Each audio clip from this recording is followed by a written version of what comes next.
విశాఖ 33వ వార్డులో వంటపల్లి సూర్యనారాయణ ఆధ్వర్యంలో door to door ప్రచారం ప్రారంభించడం జరిగింది.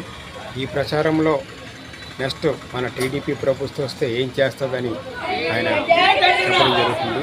మరెన్నో విషయాలు ఆయన మాటల్లో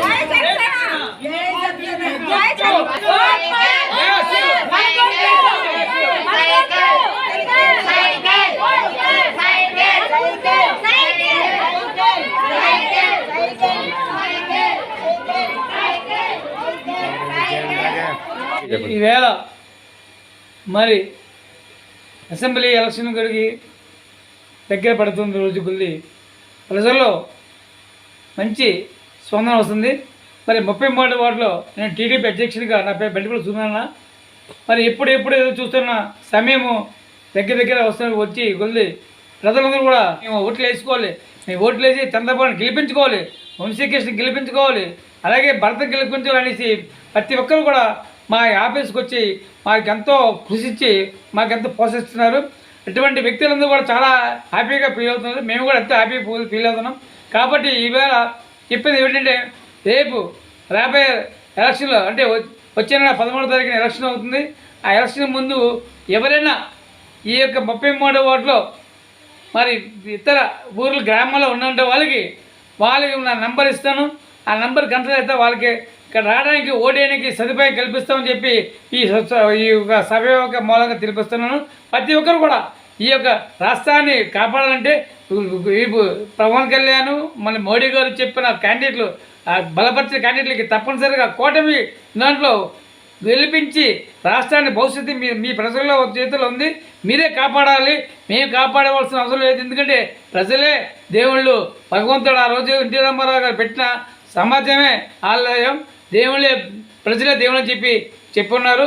ఆ యొక్క మీ అందరూ కూడా ఈ యొక్క అంశాన్ని పాటించి ప్రతి ఒక్కరు కూడా ఈ యొక్క ఓటుని వినియోగించవలసిన కోరుతున్నాము.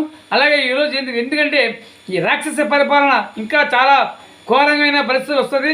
రాబోయే రోజుల్లో రాష్ట్రాన్ని మార్చకపోతే చాలా ఇబ్బంది పడుతున్నాం. మనకి రాజధాని ఉండదు, తినడానికి తిండి ఉండదు. ఉదాహరణకి మీరు అన్నా క్యాంటీన్లు మీకు ఎక్కడ పెడితే అక్కడ పెడుతుండే 5 రూపాయలకే భోజనం పేదలకు ఇస్తుంటే అది లాగేసుకొని నోటిలో మట్టి కొట్టిన మీరు రాబోయే రోజుల్లో మరి ఓటు అనేది ప్రతి ఒక్కరు కూడా వినియోగించుకోవాలి. ఇవాళ ఒకడైతే అయిపోతే ఏమో అనుకుంటారు. ప్రతి ఒక్కరు కూడా ఇలా ఉండకుండా ఆ ఎలక్షన్ రోజుల్లో వచ్చి ఇంటింటికి వచ్చి మీకు ఏదైనా ఇబ్బంది ఉంటే మేము బలి పంపిస్తాం, మాకు ఆ ఫోన్ నెంబర్ ఇస్తాం, ఆ ఫోన్ నెంబర్కి ఫోన్ చేయండి, మీరు వచ్చి ఈ యొక్క ఓటు వేయండి. దయించి మీ అందరూ కూడా ఈ యొక్క అవకాశాన్ని ఉపయోగించుకోండి, రాష్ట్రాన్ని కాపాడండి. మళ్ళీ చెప్తాను, ఈ రాష్ట్ర భవిష్యత్తుని మీ అందరి చేతిలో ఉంది. కాబట్టి ప్రజలందరూ కూడా గమనించి ఇప్పుడు రాబోయే రోజుల్లో మీకు ఎలా జరుగుతుందో ఏం జరుగుతుందో మీకు ఎంత తెలుసు. ఈ రాష్ట్రాన్ని ఎంత దుర్మార్గంగా పరిపాలన చేస్తున్నో తెలుసు. భూకబ్జాలు జరుగుతున్నాయి, మానభంగాలు జరుగుతున్నాయి. ఇటువంటి అన్నీ కూడా మీకు చెప్పాల్సిన అవసరం లేదు. ఎందుకంటే మాకంటే మీరు ఎక్కువ మేధావులు. కాకపోతే ఎవరు కూడా డబ్బులు కాసించకండి. డబ్బులు ఉంటే ఈ రోజున వాజ్పేయి గారు 6 లక్షలు దొరికింది, 1,60,00,000 పట్టుకొని రాజకీయాల్లో దిగాడు. మా పార్టీలో డబ్బులు లేవు, ఎవరు డబ్బులు ఇవ్వలేకపోతున్నాం. మేము డబ్బులు కాదు, మీరు ఎంత ప్రజలని అందరూ కూడా స్పందించి ఈ యొక్క మేము పిలుస్తుంటే ఒకరు పిలిస్తే 10 మంది వస్తున్నారు. అలాగే రేపు రాబోయే రోజుల్లో కూడా ఓట్లేసి అత్యధిక మెదడులో వంశీకృష్ణ గారు గెలిపించాలని, అలాగే భర్త గారు గెలిపించాలని కోరుతూ మా చంద్రబాబు సీఎం చేయాలి. చేసిన తర్వాత రాబోయే రోజు భవిష్యత్తు ఏంటంటే మీకు ఆడవాళ్ళకి 1,500 రూపాయలు, మరి ఎంతమంది ఉన్నా సరే అంతమందికి 1,500 రూపాయలు నెలకి వేస్తున్నారు, 50,000 లోపల వాళ్ళకి. అలాగే 3 గ్యాస్ కనెక్షన్లు, సంవత్సరానికి 3 గ్యాస్ కనెక్షన్లు ఫ్రీ. అలాగే బస్సులు ఎక్కడికి వెళ్ళినా సరే బస్సులు కూడా ఫ్రీ. ఇటువంటి అన్నీ కూడా మేనిఫెస్టో వర్తిస్తుంది. ఇక్కడ చిన్న పెద్ద తేడా లేదు, అందరూ కూడా వర్తిస్తుంది. అందరూ కూడా మీకు ఈ భవిష్యత్తు దృష్టిలో పెట్టుకొని మీరందరూ